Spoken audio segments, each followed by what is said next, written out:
10ാം class കഴിഞ്ഞ വിദ്യാർത്ഥികളെ സംബന്ധിച്ചിടത്തോളം ഏറ്റവും കൂടുതൽ വിദ്യാർത്ഥികൾ തിരഞ്ഞെടുക്കപ്പെടുന്ന ഒരു മേഖലയാണ് ഹയർ സെക്കൻഡറി എഡ്യൂക്കേഷൻ എന്ന് പറയുന്നത്. ഏകജാലക സംവിധാനം വഴി നമ്മൾ അപേക്ഷ സമർപ്പിക്കുകയും അതിനുശേഷം വ്യത്യസ്തമായ അലോട്ട്മെൻറ്റുകൾ വഴി നമ്മൾ സ്കൂളുകളിൽ പ്രവേശനം നേടുകയും ചെയ്യും. ഹയർ സെക്കൻഡറിയെ കുറിച്ച് പറയുമ്പോൾ നമുക്ക് 3 സ്ട്രീമുകളാണ് അവൈലബിൾ ആയിട്ടുള്ളത്.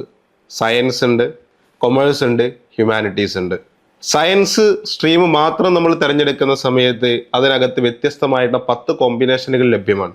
കൊമേഴ്സിലേക്ക് വരുന്ന സമയത്ത് 4 കോമ്പിനേഷനുകൾ ലഭ്യമാണ്. ഹ്യൂമാനിറ്റീസിലേക്ക് വരുന്ന സമയത്ത് 36-ലധികം കോമ്പിനേഷനുകൾ ലഭ്യമാണ്. ഈ കോമ്പിനേഷനുകൾ എന്തിൻ്റെ അടിസ്ഥാനത്തിൽ തിരഞ്ഞെടുക്കപ്പെടണം, എങ്ങനെ ഏത് വിദ്യാർത്ഥി ഏത് കോമ്പിനേഷനാണ് ചൂസ് ചെയ്യേണ്ടത് എന്നതാണ് നമ്മൾ ഈ വീഡിയോയിലൂടെ ചർച്ച ചെയ്യുന്നത്. ആദ്യമായിട്ട് നമുക്ക് സയൻസ് വിഭാഗത്തിലേക്ക് വരാം. സയൻസ് സ്ട്രീം തിരഞ്ഞെടുക്കുമ്പോൾ നമ്മുടെ മുന്നിലുള്ളത് 10 വ്യത്യസ്തമായിട്ടുള്ള കോമ്പിനേഷനുകളാണ്. ഈ കോമ്പിനേഷനുകളിൽ ഏത് തിരഞ്ഞെടുക്കണം, എങ്ങനെ തിരഞ്ഞെടുക്കണം എന്നുള്ളതാണ് നമ്മൾ ഇന്ന് ചർച്ച ചെയ്യുന്നത്. നമ്മൾ സാധാരണ കേൾക്കുന്ന ഒന്നാമത്തെ combination physics, chemistry, biology, mathematics. നമുക്കെല്ലാവർക്കും സുപരിചിതമാണ്. ഇംഗ്ലീഷ് അതുപോലെ തന്നെ സെക്കൻഡ് ലാംഗ്വേജിന് പുറമെ 4 വിഷയങ്ങൾ: physics, chemistry, biology, mathematics. Science എടുക്കുന്ന വിദ്യാർത്ഥികളെ സംബന്ധിച്ചിടത്തോളം മെഡിക്കൽ ഫീൽഡിലേക്ക് പോകണം എന്ന് ആഗ്രഹിക്കുന്ന ആളുകളുണ്ടാവും, എഞ്ചിനീയറിംഗ് സ്ട്രീമിലേക്ക് പോകണം എന്ന് ആഗ്രഹിക്കുന്ന ആളുകളുണ്ടാവും, അല്ലെങ്കിൽ 2 ഫീൽഡും ഒന്ന് ശ്രമിച്ചു നോക്കണം എന്ന് ആഗ്രഹിക്കുന്ന ആളുകളുണ്ടാവും, അല്ലെങ്കിൽ കൃത്യമായിട്ടൊരു സ്ട്രീം സെലക്ഷൻ നടന്നിട്ടുണ്ടാവില്ല. ആഫ്റ്റർ +2 സ്ട്രീം എന്ത് ചെയ്യാം, നമുക്ക് അല്ലെങ്കിൽ ഏത് ഭാഗത്തേക്ക് പോകണം തീരുമാനിക്കാം എന്ന് വിചാരിക്കുന്ന കുട്ടികളുണ്ടാവും. അപ്പോൾ ഇവരെ സംബന്ധിച്ചിടത്തോളം ഏറ്റവും ബെസ്റ്റായിട്ട് ചൂസ് ചെയ്യാൻ പറ്റുന്ന ഒരു കോമ്പിനേഷനാണ് ഫിസിക്സ്, കെമിസ്ട്രി, ബയോളജി, മാത്തമാറ്റിക്സ് എന്ന് പറയുന്ന കോമ്പിനേഷൻ. ഈ കോമ്പിനേഷൻ എടുത്തു കഴിഞ്ഞാൽ ഹയർ എഡ്യൂക്കേഷനിലേക്ക് പോകുന്ന സമയത്ത് ഏത് സ്ട്രീമിലേക്കും പോകാം എന്നുള്ള ഒരു ആനുകൂല്യവും ഒരു സൗകര്യവും ഇതിനകത്തുണ്ട് എന്നുള്ളതാണ്. പക്ഷേ ഇവിടെ വിദ്യാർത്ഥികൾ ബയോളജിയും പഠിക്കണം, മാത്തമാറ്റിക്സും പഠിക്കണം എന്നുള്ളത് ഒരു നിർബന്ധമാണ് എന്നുള്ളത് ശ്രദ്ധിക്കണം. രണ്ടാമത്തെ കോമ്പിനേഷനാണ് കമ്പ്യൂട്ടർ സയൻസ് വരുന്ന കോമ്പിനേഷൻ. ഇവിടെ നമുക്കറിയാം, ബയോളജി പ്രയാസമുള്ള കുട്ടികളെ സംബന്ധിച്ചിടത്തോളം ബയോളജിയെ റീപ്ലേസ് ചെയ്തുകൊണ്ട് അവിടേക്ക് കമ്പ്യൂട്ടർ സയൻസ് വരുന്ന ഒരു കോമ്പിനേഷനാണ് 5ാമത്തെ കോഡായിട്ടുള്ള കോമ്പിനേഷനായിട്ട് നമുക്ക് കാണാൻ പറ്റുന്നത്.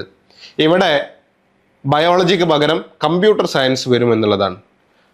+2-ന് ശേഷം എഞ്ചിനീയറിംഗ് സ്ട്രീമിലേക്ക് പോകാൻ ആഗ്രഹിക്കുന്ന വിദ്യാർത്ഥികൾക്ക് ഏറ്റവും അനുയോജ്യമായിട്ട് സെലക്ട് ചെയ്യാൻ പറ്റുന്ന ഒരു കോമ്പിനേഷനാണ് ബയോളജിക്ക് പകരം കമ്പ്യൂട്ടർ സയൻസ് വരുന്ന ഒരു കോമ്പിനേഷൻ എന്ന് പറയുന്നത്. ഈ കോമ്പിനേഷൻ അങ്ങനെയുള്ളൊരു സ്ട്രീമിലേക്ക് പോകാൻ ആഗ്രഹിക്കുന്ന വിദ്യാർത്ഥികൾക്ക് ധൈര്യപൂർവ്വം സെലക്ട് ചെയ്യാൻ പറ്റുന്ന കോമ്പിനേഷനാണ്.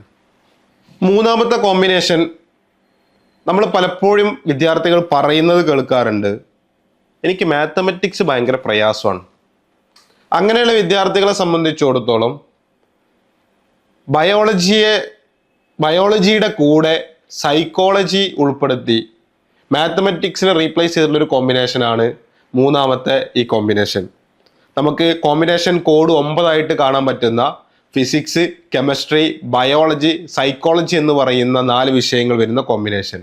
അപ്പോൾ തീർച്ചയായിട്ടും ഒരു ഹ്യൂമൻ റിലേറ്റഡ് ആയിട്ടുള്ള പഠനം നടത്തുന്ന MBBS പോലെയുള്ള മെഡിക്കൽ സ്ട്രീമിനകത്ത് മാത്രം പോകാൻ ആഗ്രഹിക്കുന്ന വിദ്യാർത്ഥികളെ സംബന്ധിച്ചിടത്തോളം, നല്ല മാത്തമാറ്റിക്സ് പഠിക്കാൻ പ്രയാസമുള്ള വിദ്യാർത്ഥികളെ സംബന്ധിച്ചിടത്തോളം, മാത്തമാറ്റിക്സിൽ മാർക്ക് സ്കോർ ചെയ്യാൻ പ്രയാസപ്പെടുമെന്ന് പ്രതീക്ഷിക്കുന്ന വിദ്യാർത്ഥികളെ സംബന്ധിച്ചിടത്തോളം അവർക്ക് സെലക്ട് ചെയ്യാൻ പറ്റുന്ന ഒരു ബെറ്റർ ആയിട്ടുള്ളൊരു കോമ്പിനേഷനാണ് ഈ കോഡ് 9 എന്ന് പറയുന്ന ഫിസിക്സ്, കെമിസ്ട്രി, ബയോളജി, സൈക്കോളജി ഉള്ള കോമ്പിനേഷൻ. നമ്മൾ പ്രധാനമായിട്ടും ഈ 3 കോമ്പിനേഷനുകളാണ് സയൻസിൽ ഏറ്റവും കൂടുതലായിട്ട് സെലക്ട് ചെയ്യപ്പെടുന്നത്. എന്നാൽ ഇതിനെ സപ്പോർട്ട് ചെയ്യുന്ന ഇതോട് കൂടെയുള്ള ബാക്കി 7 കോമ്പിനേഷനുകളും കൂടി നമുക്ക് കാണാൻ കഴിയും. അതിൽ പെട്ട ഒന്ന് ഇലക്ട്രോണിക്സ് ഇതിനകത്തേക്ക് വരുന്ന ഫിസിക്സ്, കെമിസ്ട്രി, മാത്തമാറ്റിക്സ്, ബയോളജിക്ക് പകരം ഇലക്ട്രോണിക്സ് വരുന്ന കോമ്പിനേഷൻ അവൈലബിൾ ആണ്. അപ്പോൾ ഇലക്ട്രോണിക്സുമായിട്ട് ബന്ധപ്പെട്ട പഠനത്തിലേക്ക് പോകണം എന്ന് ആഗ്രഹിക്കുന്ന ആളുകൾ, പ്രത്യേകിച്ച് ഇലക്ട്രിക്കൽ ആൻഡ് ഇലക്ട്രോണിക്സ് പോലെയുള്ള എഞ്ചിനീയറിംഗ് സ്ട്രീമിലേക്ക്, പോളിടെക്നിക്കിലേക്ക് ഇലക്ട്രോണിക്സുമായിട്ട് ബന്ധപ്പെട്ട പഠനം നടത്തണം എന്ന് ആഗ്രഹിക്കുന്ന വിദ്യാർത്ഥികൾക്ക് പ്രധാനമായും നമ്മൾ കാണുന്ന 3 കോമ്പിനേഷനുകളാണ് പറഞ്ഞിട്ടുള്ളത്. ഇനിയുള്ളത് ഇതിനെ സപ്പോർട്ടീവായിട്ടുള്ള ബാക്കി കോമ്പിനേഷനുകളും ഇവിടെയുണ്ട്.